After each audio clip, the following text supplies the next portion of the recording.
Okay, find the values of A and B. Well, we don't necessarily know that, for example, this and this are congruent. And to tell you the truth, visually, it doesn't even look like that to me. I know that that's not what we're going on, but um, that doesn't look the same as that. Anyway, it doesn't matter. We're going on the information that we know, but we know that the lines are parallel. And so what we've got then is we've got two parallel lines cut by a transversal. And so then which angles are we really interested in?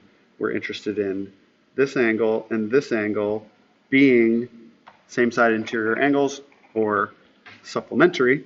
So you can say that the measure of angle A is equal to 180 minus that 65-degree angle there down the bottom. Okay. Likewise, let's do something similar. Sorry. Let's do something similar with these two angles. This angle and this angle need to be supplementary. So we can then say the measure of angle B will be equal to 180 degrees, take away that 109 that's there. And I'll leave it to you to solve it, but that's how you're going to figure those out because they are same side interior angles for, let's say, these two transversal lines, right? The one in the green and that one in purple.